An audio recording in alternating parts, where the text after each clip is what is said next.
Okay, I want to do a video about traditional male roles, and it's really for working class guys trying to build themselves up. The middle class guys already have family structures which prioritize education, and maybe the parents have got networks which actually help their kids to get that foothold, to get that opportunity, and then they go on where their career is going to take them. But if you're starting from scratch in the working classes, it's going to be slightly harder, and it needs to come from effort.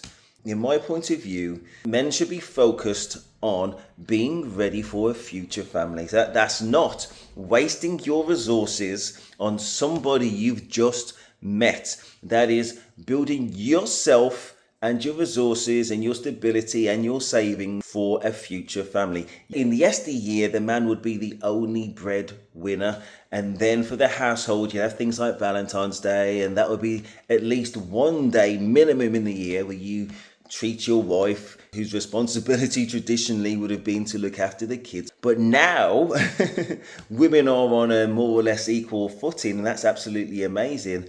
But if that woman's on an equal footing and is not your household, is not your wife, then why the hell are you spending your resources on her? She may give you opportunity to get to know her, but she ain't going to respect and value you for it, and you're taken away from your future. So bear this at the back of your mind. And again, this video is mainly for the men. Okay, so when you're in your early 20s, most people, especially in the working classes, are going to be in that same low income footing. So when girls come to you, and trust me, I was in the same situation back in the day, expecting you to finance them, again, she's not your dependent in the old sense. It's just somebody you've just met. And when she wants you to take her to nice things in order for you to have an opportunity to get to know her, and you're starting off and you're broke and you're living at home and you're trying to establish your foundations, that person isn't the person for you if that's where she takes it. But really, she should be looking for somebody who's already in that situation, which is likely to be minimum mid-20s, but more realistically 30 plus. Now, if you fast forward yourself, if you're a younger man, and you put yourself in that position where you focus on your career and your foundations, you will be that older man of the future, or that person in your mid to late 20s who can actually sustain a relationship and potentially sustain a family going forward. So remember that we're starting off from a position of a more or less equality. We are not financing their lifestyle unless you choose to do so. That's that simp-like tendency, so good luck to you, kinda. But whilst you're getting to know her, you never know, that might be your future wife if that's what you're realistically looking for. But as a man and as men, we know early 20s, we're mostly just developing ourselves and getting some maturity together, and we've been raised to play the field, and play the field we will. And prioritizing our friends and online gaming and sports and all these kind of things, whilst we also maintain and try to get to know girls who again have expectations of us so we can actually finance them and the relationship when we're actually just barely supporting ourselves.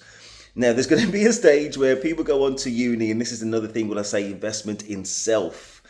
Some people will go on to uni, and then as soon as they graduate, their relative income, even though it's still at that kind of starter level, will be much higher than other people of a similar age who didn't bother to go, or maybe not working.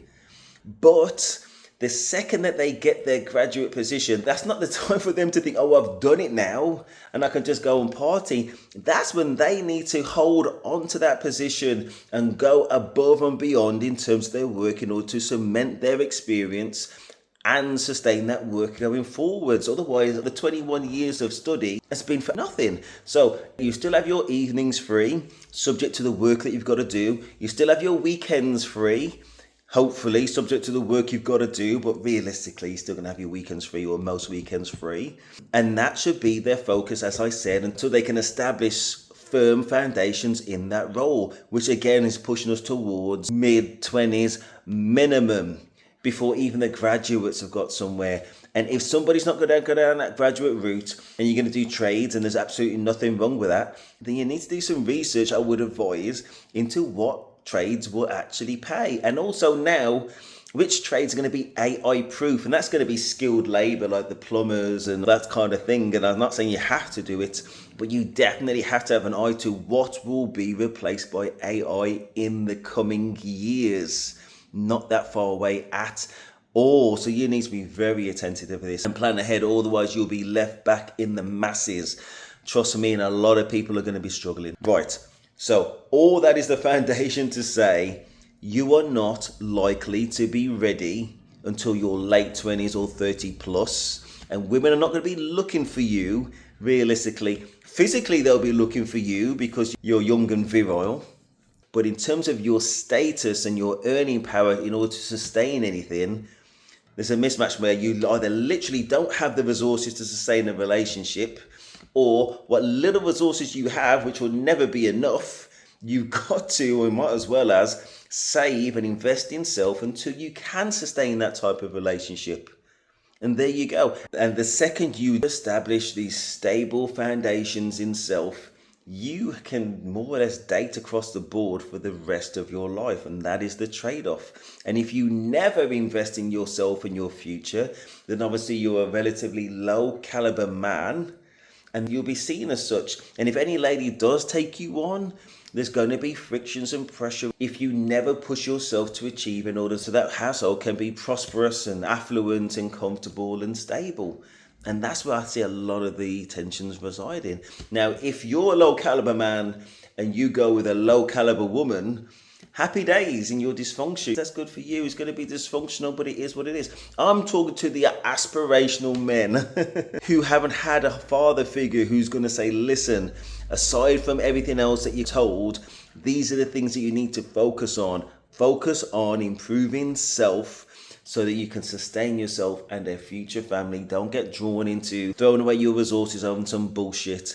And don't go for anybody who's only seeing you as a paycheck anyway, or somebody to finance their lifestyle. And take yourself out of that equation. Are they even a traditional woman who's going to be looking after the household? So it's elevated. Or is she only going to be detracting away from it in dysfunctional ways?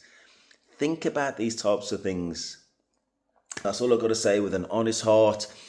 I'm very interested to hear other people's point of view on this, especially those who are of an older generation, like 30 plus. We need to be telling these guys who are younger what is realistic about what you need to do in terms of planning for the future and what is expected of you as a man. People in their 20s think they know. I thought I knew. Didn't have a damn clue, and I see a lot of comments in general and people haven't got a Scooby-Doo. And there's no harm in that. Households where there's no men in the house, in order to try and say what's going to happen and what people need to prepare for. So it's down to us. Over to you all. That is Steve, and I'm out.